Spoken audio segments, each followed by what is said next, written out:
podcast for those who suffer, which is everyone. It's a space where we can speak honestly about what it feels like to be in desolate places without losing hope. Welcome to In the Thicket. This week's episode has lots of different things that we touch on, like meekness and gentleness, beauty, receptivity, stay-at-home moms, working moms. And the common thread with all of them is caricatures of femininity. So we're looking at what it means to be a woman. And we will 100% warn you ahead of time, this podcast episode is less about answers than it is about generating more questions. So if that's how you feel at the end of the episode, please know that that's also how we felt at the end of the episode when we were recording it. Because femininity is something that we're still understanding more about, and what it means to be a woman, what it means to be made in the image and likeness of God as a woman. So we hope that you enjoy, and we would love to have your feedback at any of our social media channels, or you can send us an email at inthethicketpodcast@gmail.com. God bless you. Hi, everyone. Hello, Rachel. Hi. How are you guys? I'm so excited because I'm back. Last week I was not here at our In the Thicket podcast. So glad to be back. And I guess just to introduce, I'm Rachel, and I'm here with... I'm Erin. Yeah. And I'm Nicole. Yeah. And for any new listeners, welcome, you guys. Welcome to our podcast on suffering. Yay. Yay. Bless you. Nicole just sneezed. I did, but I muted my mic, so none of you heard that. That's did it very so well. Talented. I know. You know, I've had some practice. It's Okay. Seamless. That reminds me of, so I took my nephews the other day. We went to this place called Flying Squirrel, which is like the coolest Wow. place. It's like totally covered in trampolines. Mhm. So you can like bounce Oh, everywhere. yeah. They've got like a whatever foam pit, all of these kind of things. And they're like so excited. Personally, for me, I'm pretty sure that I have a repressed memory about being in a ball pit when I was young and sinking shoot. underneath the balls and then panicking and thinking I was going to be lost. Like, Oh, I think no. I actually thought that it was like bottomless and I was just Oh, going to yeah. die in a pit of balls. Anyway, that's terrible. aside from this. So relating to the sneezing, so my nephew just still has this little bit of a lingering cough. He was sick like a while ago, but he's like almost 3, you know, so he's just little. And when he was coughing, instead of covering his mouth and coughing, he was going like this. So he was holding his hand, like, you know how you would put like your hands if you're like amplifying your voice to shout at somebody, like, hey, he would do it with one hand and then cough. So basically that's he was hilarious. just enabling his germs to spread. Yeah. That's cute hilarious. and Yeah. nasty, but so cute. Yeah. It was very cute. Nasty, but so cute. But also, it's so funny that you bring up trampoline stuff, because I have gone down the weirdest rabbit hole, you guys, the weirdest YouTube shorts rabbit hole of like, it's just weird for me, of these people who are like trampoline acrobat performers. Oh, yeah. And they do this insane stuff where they climb up walls and they do all these flips, and like they're all like gymnasts basically, but they're like doing it. And it's like, it's so addictive. Like, I think I'm not going to lie to you. I think I spent like almost 2 hours down one of these routes. Like, how much trampolining can one person watch? Apparently a lot. So Yeah. that is both embarrassing and just honest. So Well, there you know. That's really great. Well, I mean, what's your trampoline experience, Nicole? Now that I'm Rachel and trying I real shared. hard to think of one. All I remember is like, you know, those backyard trampolines. Yeah. And like, those are we the didn't best. have one as a kid, but other people did. And then Yeah. I remember whenever we'd go to someone's house and they had a trampoline, my mom was terrified. She'd say, Yeah. just be careful because it's possible that you'd break your neck and be paralyzed for the rest of your life. Oh my and gosh. so That's I was like, intense. okay. So basically like, it was like, don't do flips. Okay, Right. gotcha. So- Okay. Which is all these people do that I watch. Oh, yeah. Yeah, exactly. It's yeah. really cool. Yeah. I remember so the first time I cool. watched like trampolining at the Olympics. There was like, I think there was a Canadian who won a bronze medal like a few years ago, probably like 10 years ago, 12 years ago. I don't know, a while ago. And I remember watching her and watching like a little CBC Canadian Broadcast Corporation special on her. Yeah. I don't remember her name, but just being like, oh my gosh, this is wild. And it's it's dangerous too, because if you It get is. slightly off center or you kind of lose your sense of Yeah. direction, then you can go off and that can be really, really dangerous. But No, it's cool. it's very they cool go to so watch. high. Okay, do you guys remember though with those backyard trampolines? Like now they have these like paddings that go around. Yeah. But before it was just a metal Those frame springs, with I rusty know. springs. Like I don't understand Tetanus how just waiting I to know. happen. That's like for all of these things. When I think about it, I don't know how any of us who are older than 25 actually made it to adulthood, because all of these safeguards that there are for kids and for things now are like they just weren't there. I guess that's why our my generation is tough, like wartime tough, you know? Yeah. You did the trampolines with the rusty springs. That's right. That's right. Unlike you softies who had the pads on it. Yeah. Losers. Come on. Right. Oh, yeah. man. Anyways, So I don't know sorry. how to transition from here to our topic, but, we're just gonna go for it. So we're talking about women today. We're talking about caricatures of women, womanhood, femininity. And I think, this is something, so I'm studying theology right now, and the subject of what it means to be a woman and created in the image and likeness of God. Like, these are things I'm very interested in from an academic perspective, but today we're not going to go into it like, well, academic-y. We're not doing that. Nice. Because there you go. Today we're going to talk about it just from like our personal experience with this, of being a woman of faith and encountering different sort of models or images or proposals of what it means to be a woman, what femininity means, from the world or from sort of our faith culture, and our response and our experiences of that. So I just want to throw it out to you guys. First off, like, what are the kinds of images that come to mind for you of femininity that you've encountered that you've sort of not resonated with, like that have been kind of like, oh, this isn't sitting with me. Maybe, I don't know, Erin, you want to start off? Sure.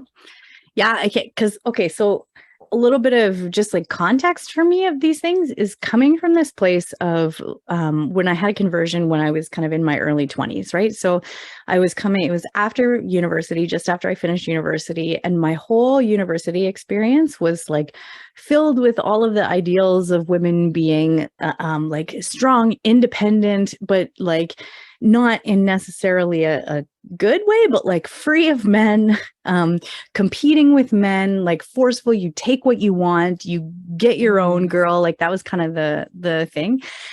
And so then it was like I had this conversion, and it was like a really powerful conversion. So then I'm starting to see this world through like this whole other lens, and then trying to figure out. So I'm like, okay, so Catholic women are meek, and quiet and like gentle, and like I was thinking about Our Lady, right? Like in some ways, right? Because I think for me it was like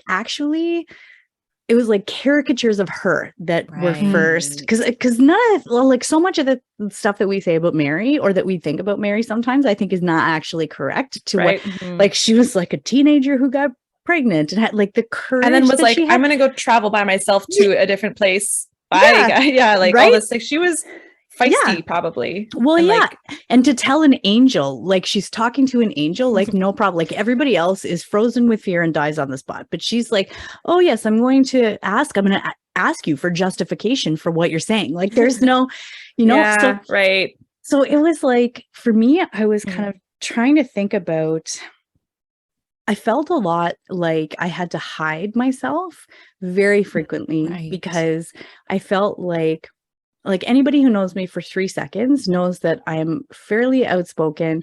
I'm quite loud. I have like an iffy sense of humor a lot of the times. Like it rides the line. I'm not, sometimes I am more like a bull in a china shop than I am like a delicate flower, So I felt like I was like, okay, so to be pleasing to the Lord and to be, what it means to be a Catholic woman, I have to basically change every aspect of myself from what naturally is. Right. Which is a huge thing, So that was kind of like my intro into Catholic femininity. Ooh, yeah. Cool. Okay. Yep. Yeah. Yeah. How about you, Nicole? Yeah. I think that where I've encountered ideas of what it means to be like a woman and a Catholic woman, that didn't resonate came later. I would say that I was came later, but were mostly related to ideas of vocation. Right. And so, as somebody who I knew from my teens, and as soon as I started undergrad, I was like, oh, cool. I want to teach in university. I want to do a PhD. Like, I knew that I was the nerdy one. I knew that was my, because I loved the intellectual life, and I loved thinking. I loved all of this stuff, very analytical, whatever. And there was a great, I'm blessed. I think about this all the time. I'm like, man, I'm somebody who, needs glasses and is a woman. And if I was born, 100 years ago, I would not be able probably be doing a field where all I have to do is like read things and think and do intellectual work. That just wouldn't have been my, I wouldn't have been able to do this. So I'm so thankful that I'm able to pursue this. And I've always had support from my parents and family and everything like that in pursuing these things. But I think where I first encountered almost the idea, well, there was always still this desire to have this career. And it wasn't even like, I'm like, oh, I want a career. It was just like, I really like doing these things intellectually and academic pursuits. So I'm just going to keep doing that. But there was also this thing of me like, well, but also I really want to desire marriage. And it took me a while to sort of admit that to myself, because I was sort of confused about how God leads in vocation and what I should do and whatever. But there was this desire for motherhood and for marriage. And I remember just being like, how is that all going to fit? Like, how is this all going to work? And I don't know, but feeling this kind of call to school and to studying was just always so strong. And I had it was like despite my uncertainty about how this would all work with me as with these other desires, it was just always very clear that this is what I was called to. So I just kept kind of going down this path. But I was dating someone at one point who really struggled with the fact that I was in grad school, because he wondered, well, how will that work? How will that work when you become a stay-at-home mom? And I was like, wait, what? Like, not that I have any like aversion to becoming a stay-at-home mom. There's still like, I would love to do that and work full time. I don't know if that doesn't, I don't know. Actually, there's are women who do that, but it was just this thing of like, oh, wait a second, you're expecting that because I'm Catholic and I'm a woman, that this is my place, is to be a stay-at-home mom because you work. And feeling, and I didn't expect to feel so angry at that. And so I think it's those kind of expectations, or just when I read other, I don't know, different writings of people who are like, this specific way of living out of your vocation or your life or your career, this is what it means to be a Catholic woman, that I just like, my blood boils, because I'm like, I just feel like God is more creative than that. And so, so I think that would be the main spot where I've encountered this of like, okay, something doesn't fit with how I've been led, how God has really clearly led me. This is so charged for me in so many ways, because I think like there's a reality of woundedness right in this area. And I think I have so many amazing women friends who, like, some of which this woundedness that I experienced, they experience, and some who don't, like some who are like genuinely like, no, I'm cool. Like there's sort of a natural way in which they understand their own femininity that I don't actually have. So I think for me, like I always had that, like the whole like guys versus girls, like girl power kind of thing. Like when I was really young, like I don't know where it came from or how it happened, but and so simultaneous with that, I think there's always like a wound of like, I don't know if like being a woman is good enough. Like it sort of felt like, and this is right where our culture is, right? Like this idea that like we have to be exactly like men because they have the best of everything. And so like we need the best of everything. So we're going to be like, and this is weird, just distortion. But I think I had that sort of a natural feeling of that where I was like, I feel like guys have it better. And like, I don't like that. And I think because of that, like recognizing that as I grew, like in my faith was very good. And it was very helpful. I'm like, oh, okay, like this is distorted and this is wrong. But then in correcting that distortion, it was more complicated or more nuanced than I thought, which is kind of what you guys are are pointing at. You know, it wasn't like, well, the correction to this is like this specific kind of life or this specific thing. It's something deeper. It's something more mysterious, or it has been anyways for me. And there's also like a reckoning with like, what does it mean to be a woman that is just really unique, like our cycles and our bodies and like all the stuff that we have to deal with that is very unique to being a woman, that does shape how we see the world and shapes just our experience, right? Like our life experience in a deep way.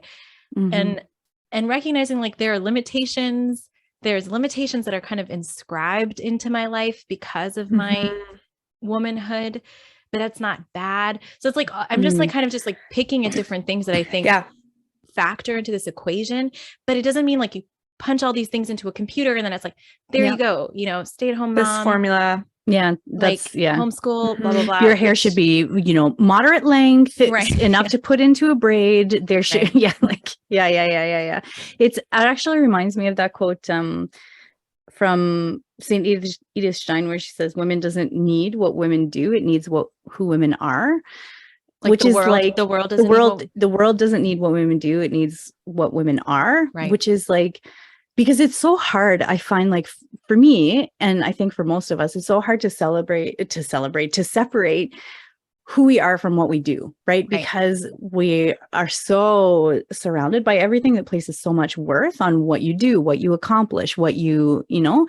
So even if we're talking about things like that, it's true that there is something to roles of women in motherhood, in homemaking, in like those kind of, like, it's true. So it's like there's like these grains of truth, but then it's hard to separate that out from what it means. Like, what are the, like, that woman who is in that particular role, who is doing that particular thing, but is not defined solely by those things. Like they are an expression of who she is, which is, you know, like meek, gentle. And I think it's okay even to use those words, because I just don't think we understand what those words mean. Yeah, definitely. Yeah. I think there's something to, what always comes to mind when I'm thinking about women in the church is that I meet women who have felt this call and drive and desire to, you know, get married and have kids and homeschool them, stay at home, all of these things. And it's so beautiful. And that, like, they're led in that way and their desire is that, and it's beautiful. So I'm like, I have nothing against that. And I think what we're all getting at is, well, and we're saying this is like, there's not, but that's just because some women are called to that doesn't mean that all women are called to that specifically. And there's other women who are called, who end up in careers and are very high performing, you know, and they have families, or maybe some women aren't able to have children or whatever it is, but there's a call to that. And I think it comes down to, whoops, sorry, there's, my husband is having a theology meeting in the next room over. So people are starting to arrive. So anyways, it might be the doorbell.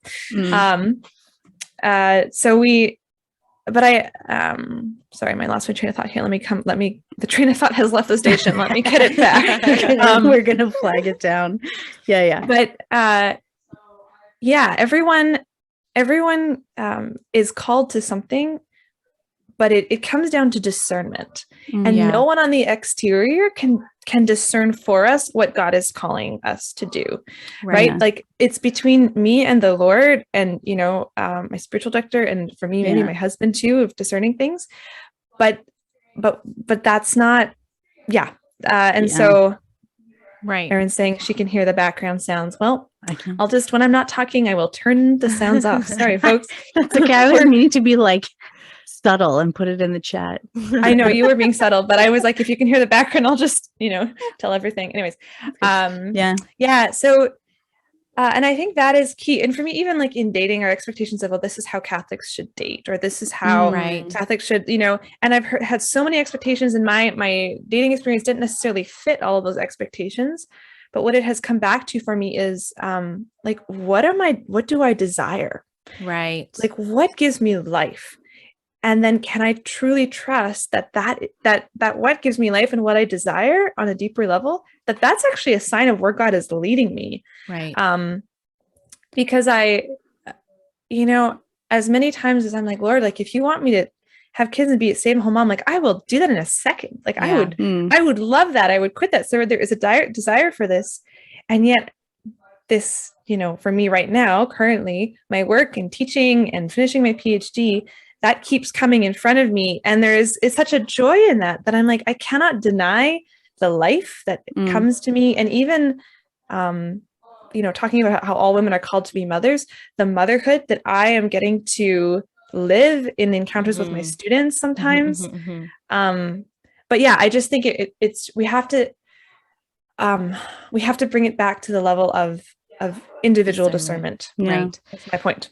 Right. And I mean, part of the reason we're having this conversation too is because I think there is in women, like there's a suffering of like confusion about what does it mean to be a woman, and maybe, and I'm sure actually like for guys also, right now, like there's just generally a lot of confusion about all of this.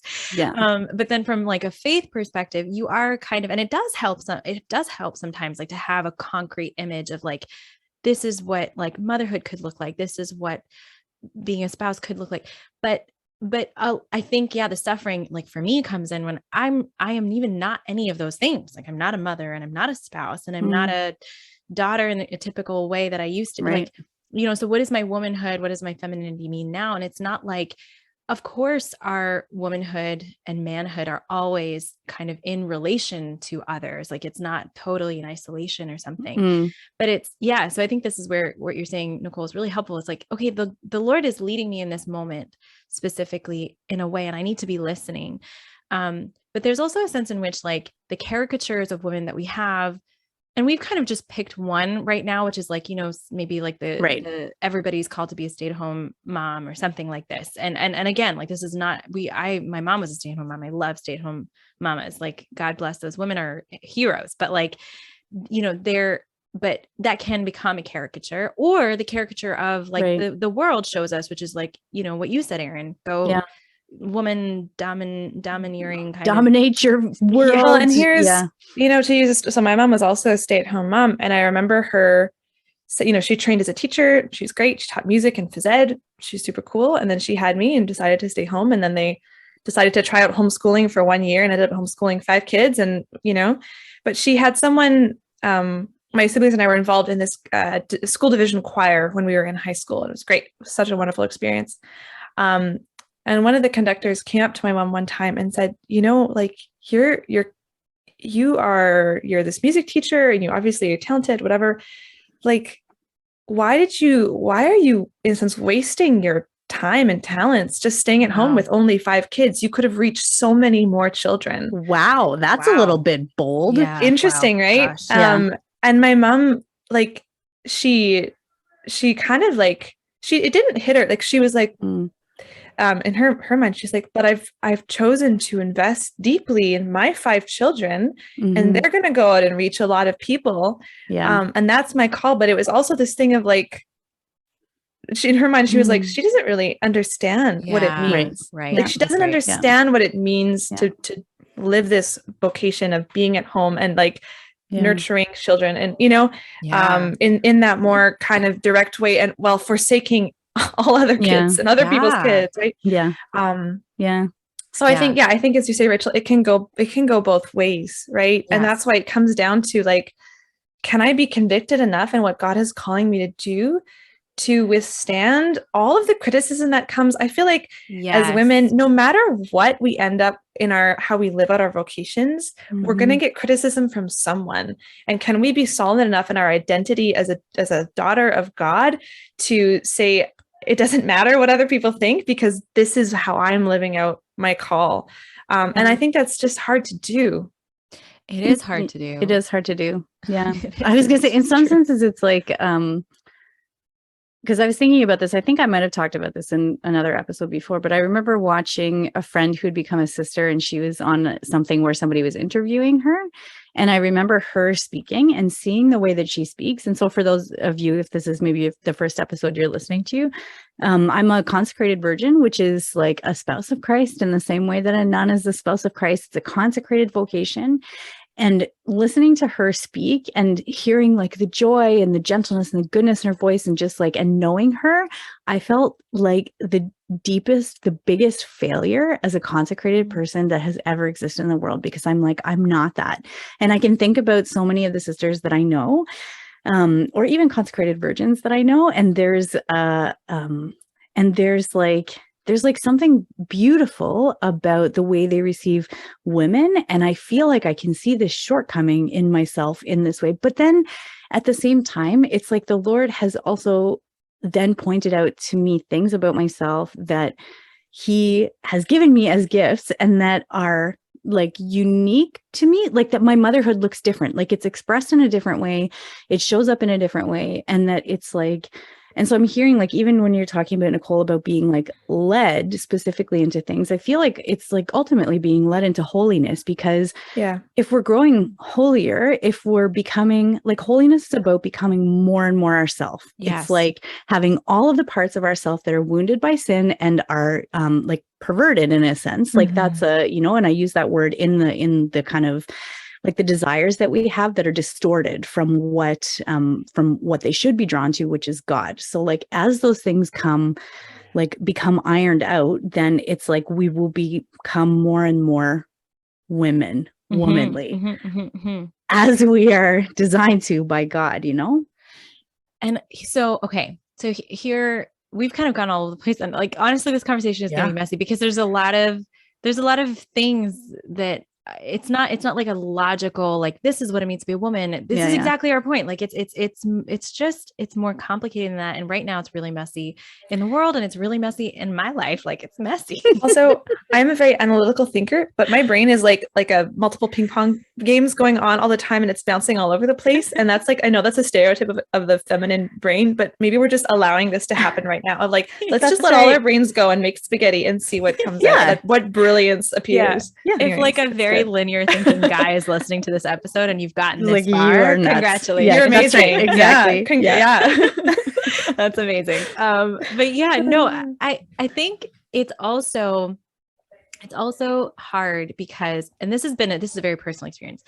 I have realized there are things about being a woman or femininity, like, for example, just honoring my desires, or beauty. Beauty is for me like a very has been a difficult thing, where it's like, I have really rejected, because I've experienced, so like I've had experiences in my life where my beauty has invited distorted kind of responses from, let's be honest, from men. So there was a period in my life, a long period in my life, where I rejected beauty. Like, I was like, I am not gonna, like, I did not try. I actually didn't try on purpose. Like, I would look, like, I went to high school, and my mom, like, for a couple of years, I was like, what are you doing? Because I would just like, throw my hair up, and I just kind of I didn't care. And I didn't want to care, because I was like, if I care and if I am beautiful, it's bad. It's a bad thing. And so there's a way in which, like, and this is where maybe like it helps to think about Mary as a model, but not in a caricatured kind of way, but as in a real way. Like, what is beauty really? What are these kind of things? Obviously, men are also beautiful, but I don't know. This is a personal thing. Maybe I think that women have kind of a vocation to be beautiful in a certain sense. Like, there's something about us that reveals something about God's beauty in a particular Our bodies are way. more beautiful. Let's be real here. You said it, I didn't, but I'm not gonna argue with you. And so like in a different way, beautiful in a different way. Yes, exactly. So then, like, what does that mean? Like, what is beauty? So I have found that there's all these ways in which what it means to be a woman, and maybe, correspondingly what it means to be man, have been denigrated or by sin in lots of ways in the world. And so, like, trying to reclaim that in our own lives is really important. And it's not just, it does bleed out. So I find that, like, okay, when I experience healing in this, as I've experienced over healing, what it means to be beautiful and like embrace beauty as a part of who I am as a woman, I've noticed, like, I have friends who are dealing with this.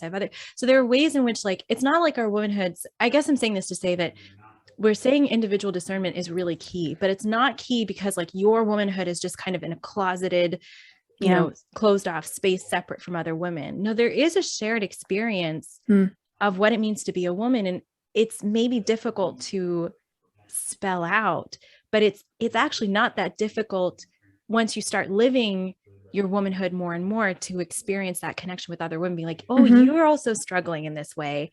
And this is how God's helped me, and how God has helped you can help me too. And yeah.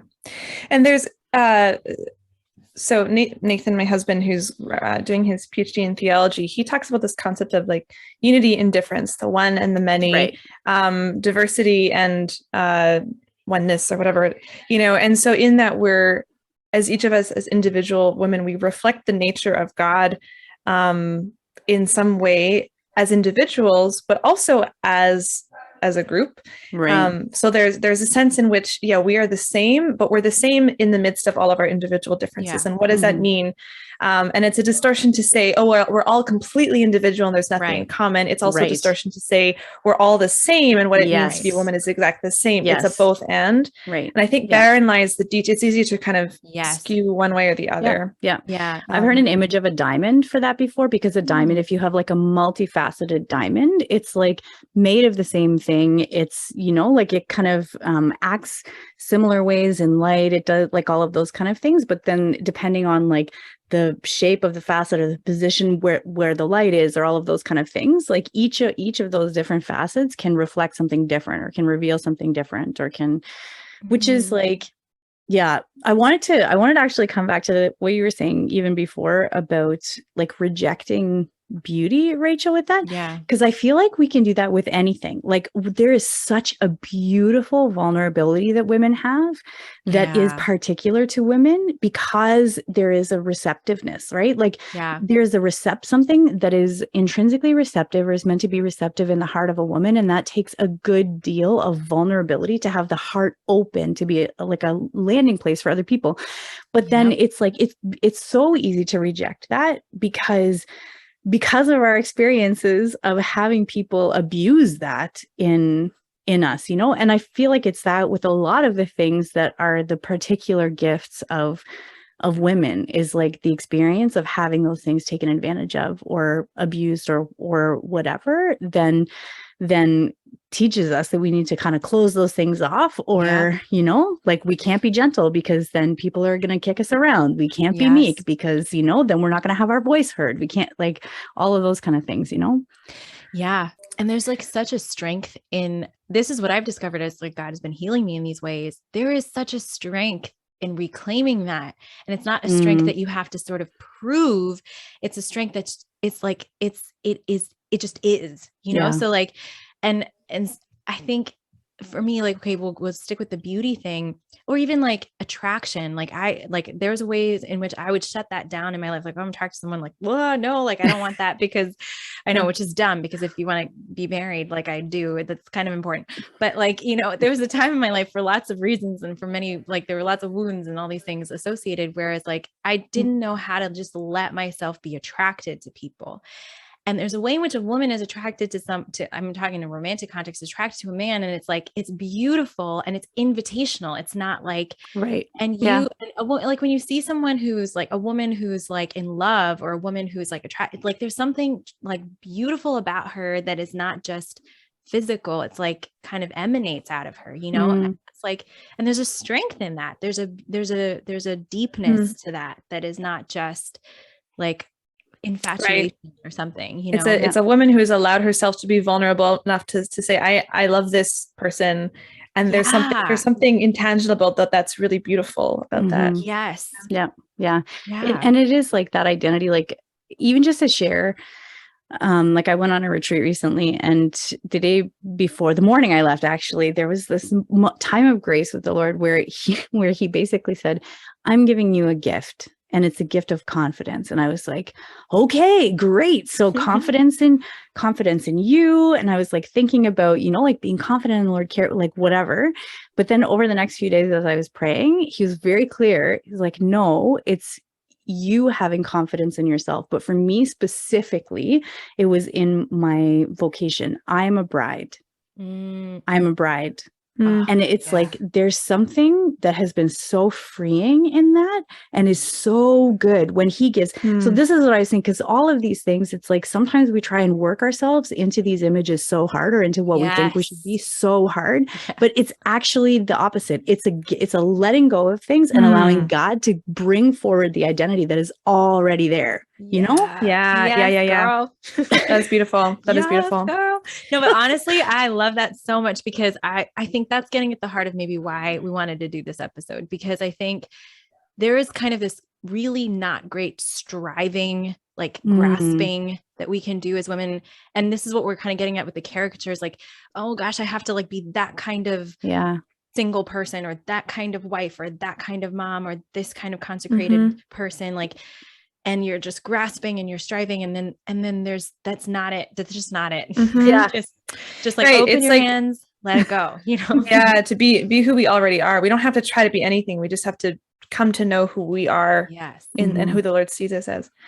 I also, you guys, I just want to say too, like a little bit in my mind of like the elephant in the room of like gender dysphoria and women who don't identify with the feminine qualities, or identify with being born as a woman, or we obviously don't have time to go deep into this topic, but I just think it's important to acknowledge that in addition, another layer to the struggle of, you know, women who identify as women knowing, well, who am I as a woman? Well, what if even at the base level, you're like, I don't feel like a woman, or that doesn't resonate. And the pain in that, within a context of the Catholic Church that's still kind of figuring out how to love people who are, you know, having experiences of like trans, like feeling trans, or being trans, or anything like that.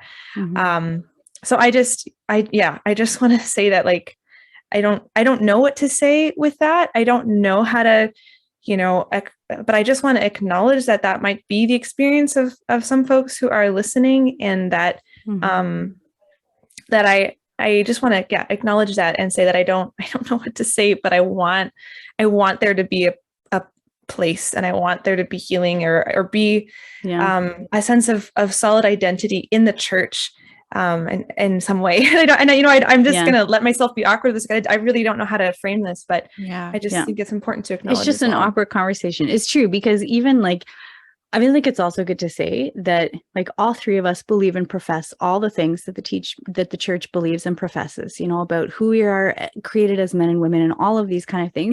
And it's also at the same time okay to just to keep saying that it's so messy when we talk about identity and what that means. And then this is a whole other facet of it, of like femininity and all of those kind of things. And it's it just feels like the perfect episode for just like totally open-ended, zero actual like real concrete, no answers to anything. You're welcome. See you next. Here is our mess. We're being vulnerable. I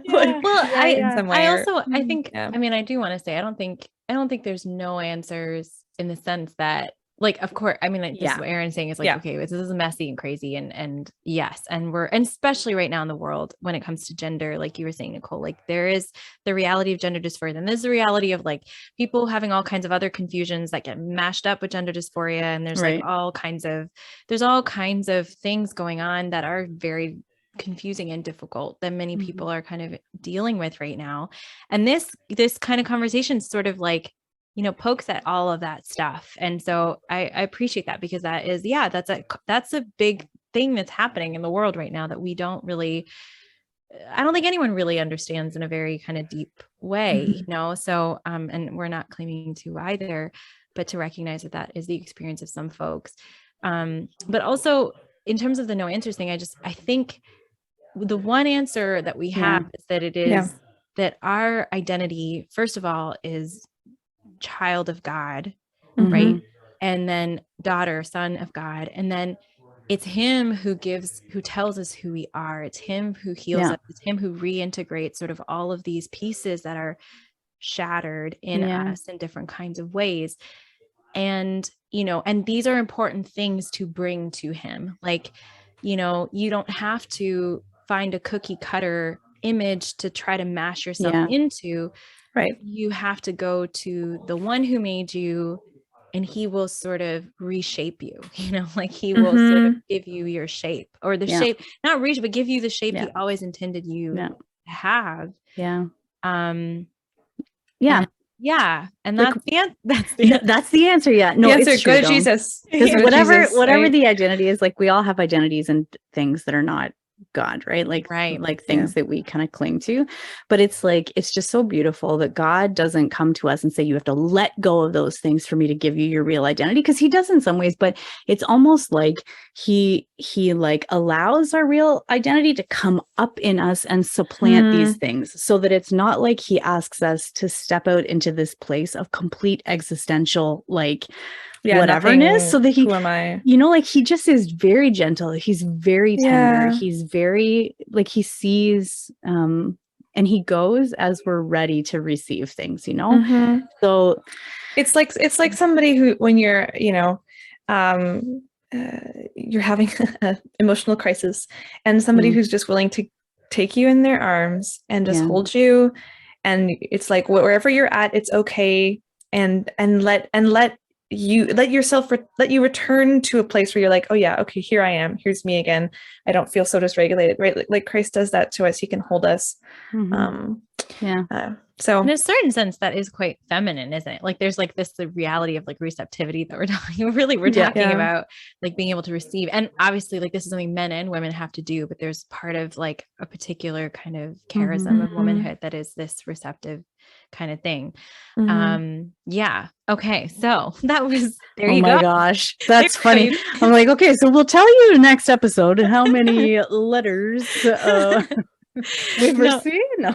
I know. I mean, no, this is a messy conversation. So, we really wanted to have this because it's confusing for me sometimes, like, what does it mean to be a woman of God? Like, it's not easy for me, but then it becomes clear when we go to the Lord. And I think address, like, going to the Lord with our whole selves, like, not like, we should not caricature ourselves either. Like, we're not one slice of our lives, we're whole people. And we, God wants to heal sort of the whole of us, our minds, our hearts, our bodies, everything. So and Mary, who's our mother, who's the woman that we can, who's our model in many ways. Like, her words at the wedding of Cana is like, do whatever he tells you, like, go to Jesus, like, everybody just keep going to Jesus, That's right.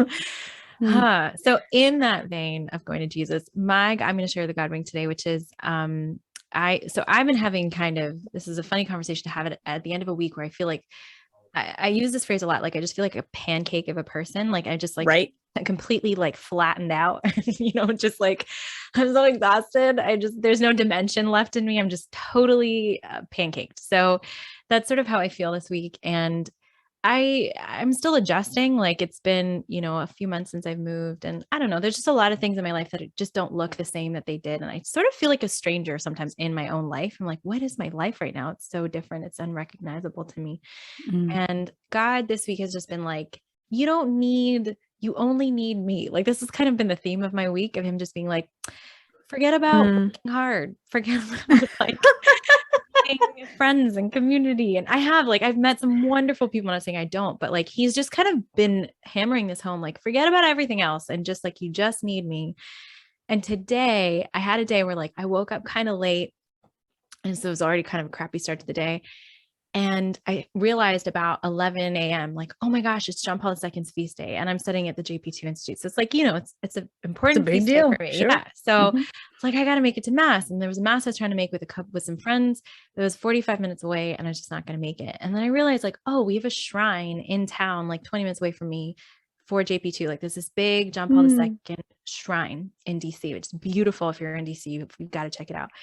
I was like, oh my gosh, like, I should definitely, they have noon mass, I should go there for the JP2 feast day mass, like, obviously.